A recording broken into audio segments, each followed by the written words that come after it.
어, 훈구파와 살인파, 그리고 동인, 서인, 남인, 북인에 관해서 방송을 해보도록 하겠습니다.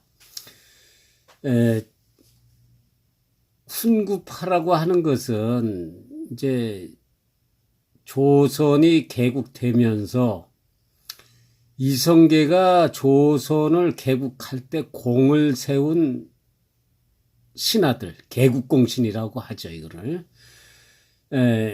그런 개국공신들. 그 다음에, 이제 세조가 계유정난을 하면서 단종을 몰아낼 적에 세조 편에 서서 그 공을 세운 신하들, 이 신하들을 정난공신이라고 합니다. 그래서 그 개국공신, 정난공신, 들을 주축으로 한 그 공신들의 그룹, 이 공신들의 그룹과 그 후손들, 이들을 갖다가 이제 그 훈구파라고 하는 겁니다. 훈자는 그 훈장할 때 훈자, 구자는 그 오래될 구자.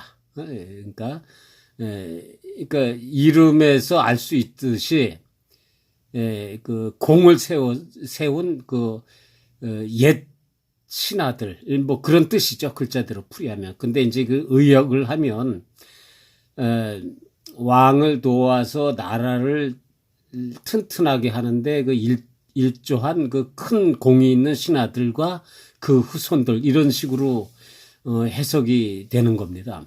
근데 이제 그럼 태종 이방원이 때는 어떻게 됐느냐? 이제 태종 이방원이도 뭐 그때 아주 그 피바람이 많이 불었는데, 그 당시에는 그 공을 세운 신하가 있었다 하더라도 태종 이방원에 의해서 다 숙청이 되었기 때문에 큰 의미가 없습니다.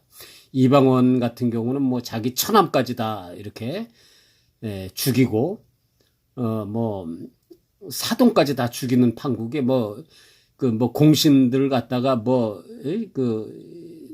공신들이 나만 낫겠습니까? 그래서 이제 태종 이방원 때의 신하들은 큰 의미가 없습니다. 그래서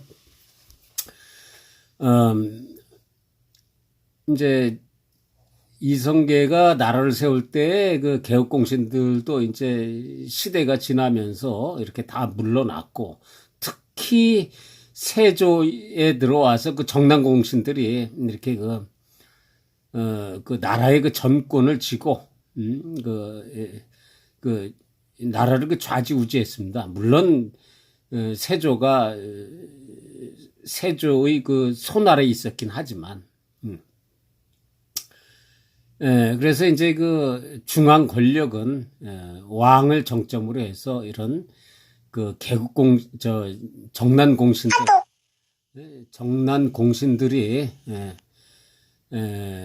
이렇게 그 국가를 좌지우지했습니다. 근데 이제 이게 세월이 흐르면서 이렇게 그 지방에 있던 그 선비들이 이제 중앙으로 자꾸 이렇게 진출을 시도하죠. 그래서 기존의 그 권력을 잡고 있던 그 훈구 대신들하고 지방에서 이제 그 중앙으로 정계 진출을 꾀하면서 중앙으로 진출한 이런 신하들, 그러니까 주로 과거를 통해서 진출한 거죠.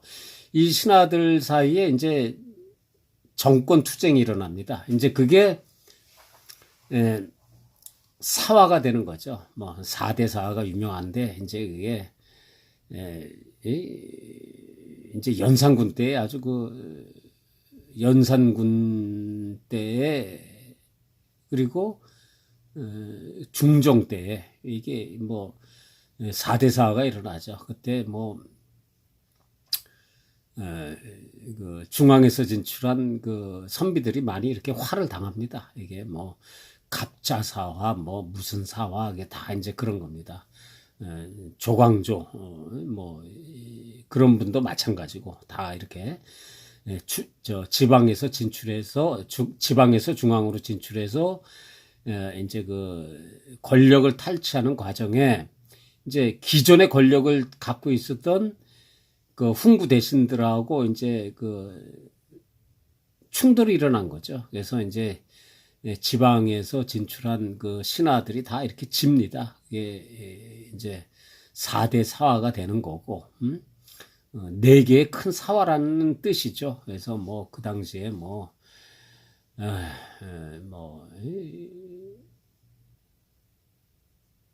김종직이 이렇게 쓴 뭐 조의제문 이런 걸로 인해서 지방에서 진출한 그 선비들이 크게 화를 당하고 뭐 그거 말고도 이제 계속 이어지죠. 그런데 어쨌거나 간에 훈구 대신들은 소수였고 지방에서 진출하는 그 선비들은 이렇게 다수를 이뤘기 때문에 결국은 소수하고 다수하고 싸우다 보면 다수가 결국은 이기게 되는 거죠. 그래서 결국에는 이제 주도권이 그 지방에서 진출한 그 선비들한테 이 주도권이 넘어가게 됩니다. 그래서 이제 그게 이제 이제 그게 되게 뭐 명종 선조대에 와서 거의 이제 훈구 대신들은 이제 권력에서 밀려나게 되고 지방에 있던 선비들이 과거 시험을 합격해서 이렇게 중앙으로 진출하게 되고 중앙에서 이제 권력을 잡게 됩니다. 그게 이제 명종 선조대에 와서 그렇게 지방에서 진출한 신하들이 이렇게 권력을 잡게 되고 그게 굳어지게 됩니다. 근데 이제 그 지방에서 진출한 신하들이 권력을 잡게 되는데 이게 또 이 숫자들이 많아지니까 또 이렇게 이 사람들끼리 이제 싸움이 또 벌어집니다. 이제 그걸 기준으로 해서 이제 당쟁이 시작되게 되는 거죠. 그래서 이제 정의를 먼저 내리면 정난공신을 중심으로 해서 기득권을 쥐고 있었던 오래된 권력을 뭐 1대가 아니고 2대, 3대에 걸쳐서 이렇게 쥐고 있던 신하들은 훈구 대신이고 그건 아니고 지방에서 이렇게 과거 시험을 통과해서 중앙에 진출해서 권력을 잡게 된 신하들을 이제 그 사림이라고 하죠. 사림. 그래서 훈구파에 대립된다는 뜻으로 해서 사림파 이런 이제 이름이 붙게 되는 거죠. 근데 이제 사림들도 숫자가 많아지다 보니까 이제 사림 사이에서 또 권력 싸움이 벌어지게 되는 겁니다. 권력 싸움이 벌어지는데 이제 명종대만 하더라도 이제 이연적도 명종대의 신하고 남명조식도 명종대의 신하죠. 근데 이분들 다 그 사림입니다. 사림. 이연적이는 경주 옆에 그 안강 그쪽이 털을 잡고 있었던 사림이고 남명조식은 지리산 산청에서 이렇게 자리를 잡고 있던 신하들이고 이연적도 이렇게 사림 중에서는 명망 있는 사림이고 남명조식도 우리 한국 성리학사의 한 파를 이룬 유명한 사람이죠. 근데 이분들도 이제 명종 때 이미 실록에 이렇게 기록이 나옵니다. 남명조식도 나오고 이연적이는 벌써 벼슬을 하고 이제 이런 게 나옵니다. 그러니까 벌써 명종대에 진출을 하고 그러다가 이제 선조 때에 이르러서는 사림이 중앙 권력을 다 잡게 되고 이 사람들끼리 이제 숫자가 많아지니까 이제 자기네들끼리 싸움이 벌어지게 됩니다. 네. 근데 이게 애초에 발단은 이조 전랑이라는 자리를 놓고 이 자리를 심의겸이 이 자리를 가지고 이제 심의겸하고 김효원이라는 사람이 이렇게 충돌이 일어나게 됩니다. 그래서 이것을 근데 이제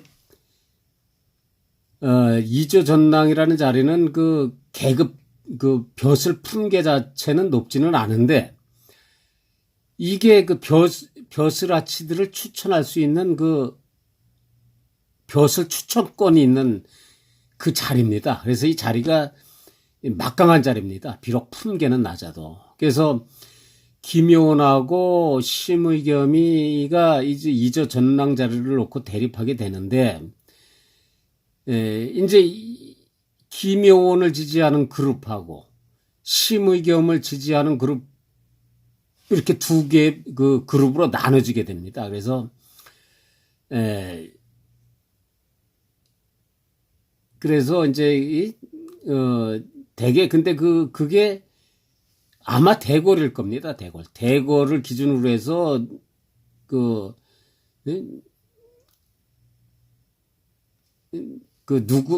누구 집이 동쪽에 있다. 누구 집이 서쪽에 있다. 그리고 그 사람들을 미는 그룹이 되게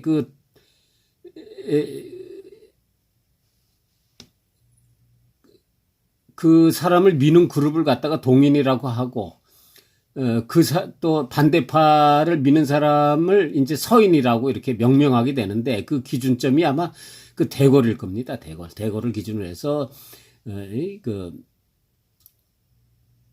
이렇게 동쪽에 산다, 서쪽에 산다. 이제 그런 게 발생된 거고, 동인 서인이. 근데 이제 동인들은 되게 누구였냐면, 이태계의 제자들이 이태계의 제자들하고 남명 조식의 제자들이 다 동인으로 들어갔습니다. 다. 이제 지역적으로는 다 경상도입니다, 거기가. 이태계는 안동, 남명조식은 지리산 산청 이렇게 되는 거고 서인들은 주로 이제 누구를 중심으로 해서 이렇게 뭉쳤냐면 이율곡입니다. 이율곡. 그러니까 이율곡은 이제 파주 이쪽이고 이율곡하고 또 가까운 사람이 성원 이런 사람들인데 이런 사람들을 스승으로 모신 그 그룹들 이 사람들이 이렇게 서인으로 이렇게 되게 되는 겁니다. 여기다가 선조 당시에 이미 동인하고 서인으로 이렇게 나뉘어지고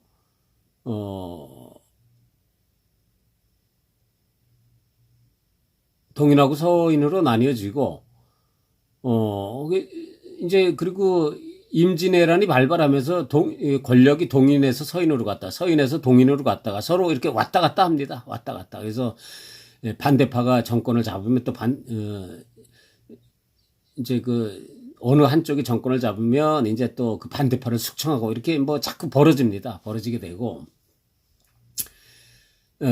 이제 그렇게 되는데, 근데 이제 이게 크게 아까 그 동인 서인을 그 대궐을 중심으로 해서 동쪽이다 서쪽이다 이제 이렇게 됐는데 이게 그 동인하고 서인하고 이렇게 크게 한 두 가지 정도 이렇게 구별되는 점이 있습니다. 대개 동인은 경상도를 기반으로 뒀다는 겁니다.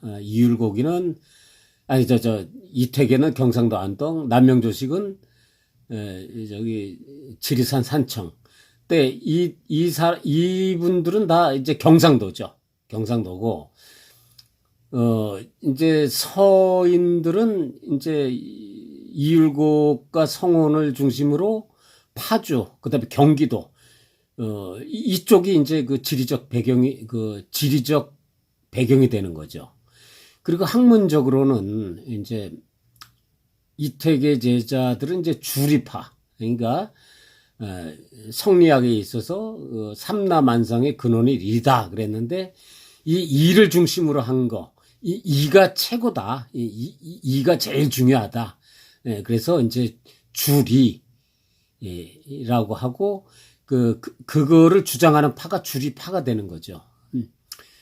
예, 근데 이제 서인들 같은 경우는 뭐 리도 물론 중요하지만 기도 중요하다. 그래서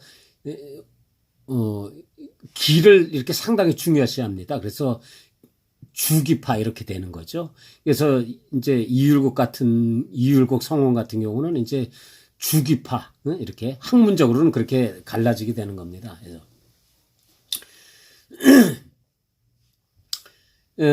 근데 이제 남인하고 북인은 그럼 또 어떻게 갈라지느냐? 이제 이게 동인에서 갈라지게 되는데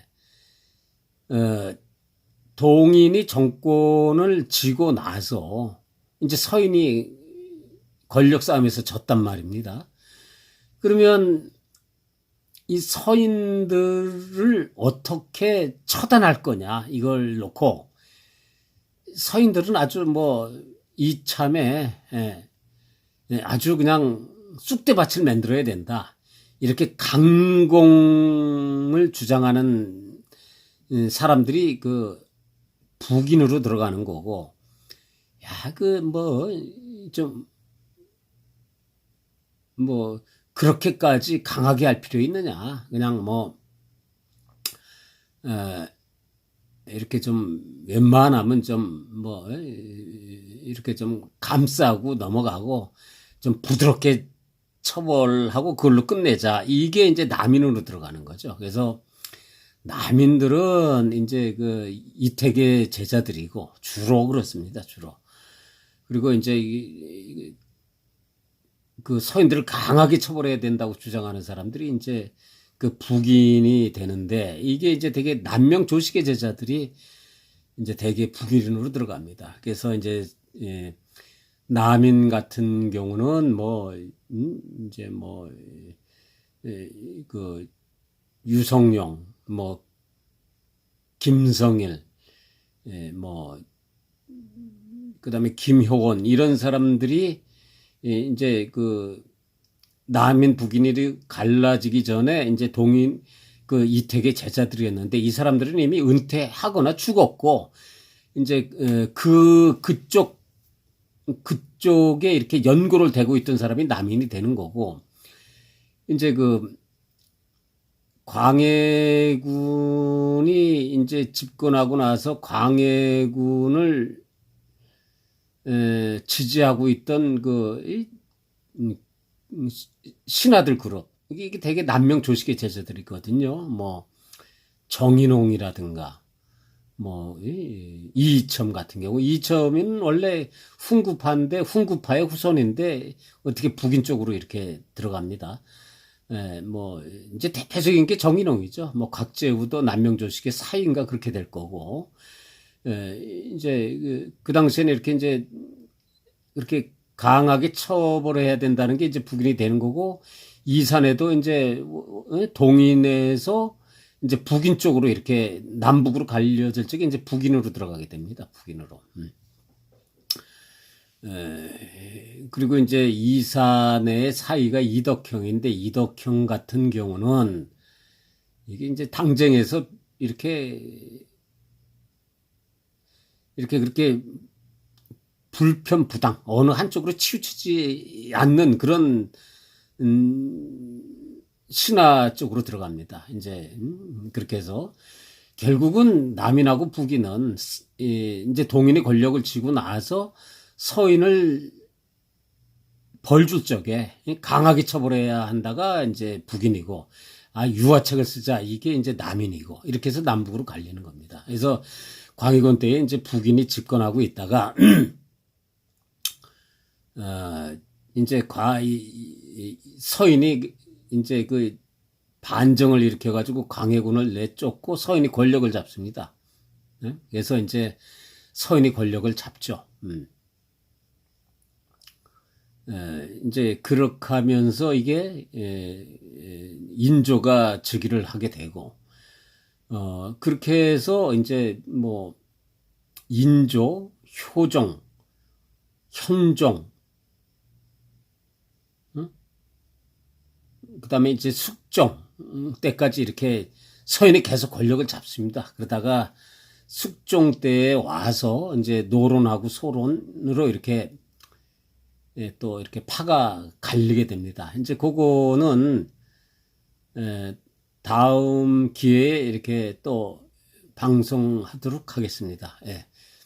예, 동인, 서인, 남인, 북인은